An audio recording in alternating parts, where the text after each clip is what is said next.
natin ang President ng Federation of Free Workers at Chairperson, syempre, partner na nagkaisa Labor Coalition, si Attorney Sunny Matula. Attorney, magandang umaga po, Doris at Robert sa Tandem ng Bayan. Good morning, sir.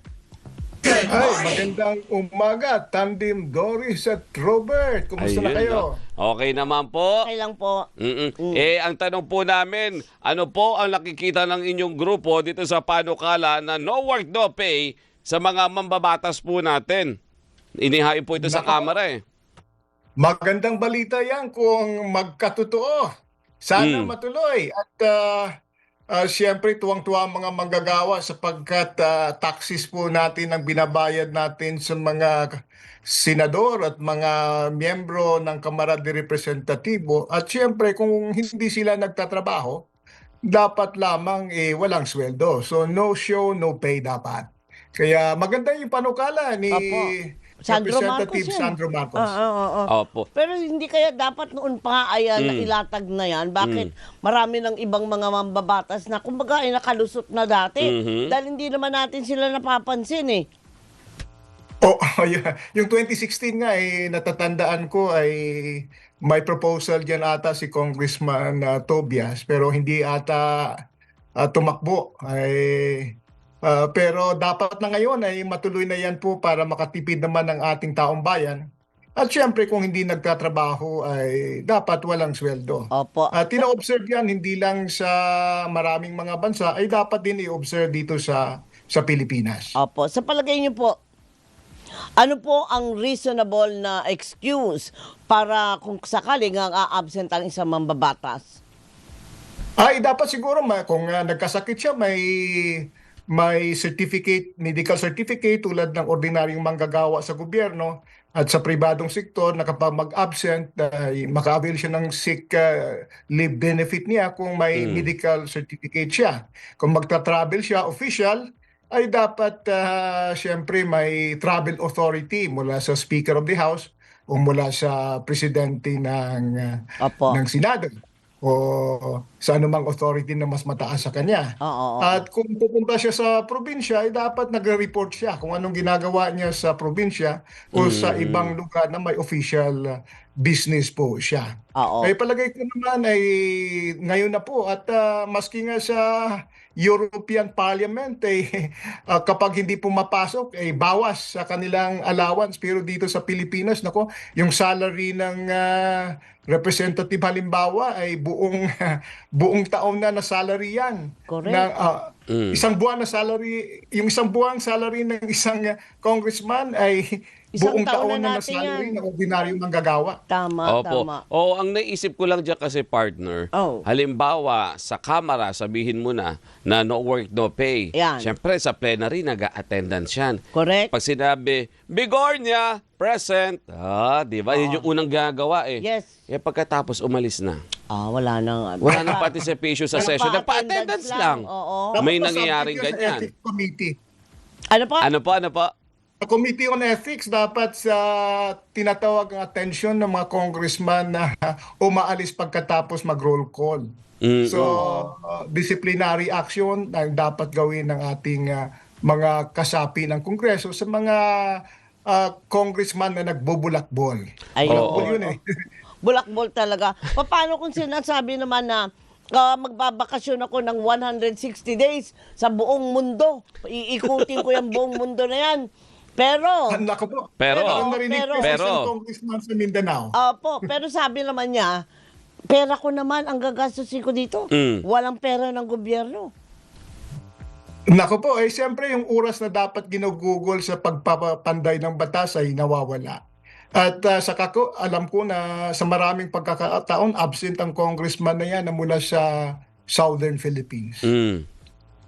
Ang iba pa kasi, partner, umikot, Yan. nag-absent, Yan. sabihin, pera ko naman ang ginamit. Yan. Tapos sabi, hindi, atin na lang ako ng mga committee hearing via online. Ayan, ano yung mga conferencing na ganyan. lang. Oo, pwede kaya yun? Tapos nakasarado yung kung camera. naman, kung official naman yung ginagawa niyan, Pwede. basta at least nagpa-participate siya sa mga diskusyon, nagko-contribute siya ng kanyang opinion, ay palagay ko ay work din yan. So trabaho. So palagay ko ay pwede na yun nating ikonsidera na nagtatrabaho yung tao. Oo, pero sabihin naman ng iba, kung attorney, oo nga, andyan dyan nga yung mga yan, pero araw-araw o kaya every session andyan, pero wala namang partisipasyon. Nakaupo lang. Nakaupo lang, para Committee, picture. Committee of Silence. Ay, grabe yun. Diba? So, yung Pagkakalam ko, Committee de Silencio yan eh. Pero Ayun. palagay ko naman natututo yan. Maski Oo, at least nandun sila.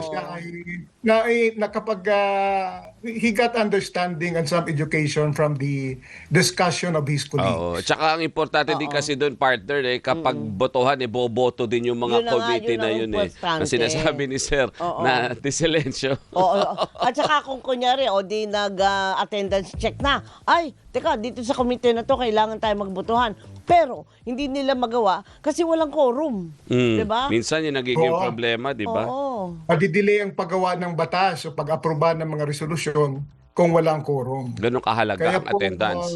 dapat may penalty yung mga taong nag-absent o wala sa sesyon sa panahon ng mga deliberasyon ng Kongreso o deliberasyon ng mga committee ng ating House o ng Senado. Opo, opo. Bukod po sa no work, no pay, ano pa kaya sa palagay nyo ang pwedeng maipanukala na penalty para yan, sa kanila? para equal footing, di ba, partner? Correct. Oo. Tayo, ganun eh. Correct. Sa European Union ay may penalty sila eh. Tinatanggal yung kanilang mga allowance, yung mga transportation allowance, yung Ayun. kanilang mga honorarium kapag hindi sila mag-appear sa deliberasyon ng parlamento. Oo. Ayun. So pagkakalat ko yan sa Francia, sa Belgium, sa Portugal, ay ini-impose yan sa kanilang mga members of the parliament. Oo, pero kasi sa atin, di ba, matik, umaandar yung metro kahit absent ka ng ilang buwan na, meron kang pakotse, meron kang pagasolina, meron kang pagpapakain, at meron kang mga security Yung na, representation allowance. di ba? Oo, pero nga nakuha kasi natin yung tradisyon na yan sa mga Amerikano, sa konstitusyon ng Amerika, ay yung Kongreso nagdedetermina ng allowances at salary. So dito rin ay nasa Section 6, Article 6, Section 10 ng ating konstitusyon, ang pagdetermina ng mga salary at benepisyo ay nasa Kongreso. So kung ganoon ay maaari ding siguro na limitahan at idisiplina yung mga congressman natin o member of the House at mga senador na hindi gumagawa ng kanilang tungkulin. Sa Estados Unidos ay pinag-usapan din yan. No show, no pay. No No, pay. pinag-usapan pero bill pa lamang. So hindi pa napuntahan bilang batas. Okay. Oo. Habang pinag-uusapan po ito, attorney, talon lang tayo. Doon po, sige. hingi lang po namin ng reaction Sige, kayo. Robert. Doon po sa isinusulong, doon po sa nabanggit ni Executive Secretary Ralph Recto, yung middle class better package po ng PhilHealth. Aha.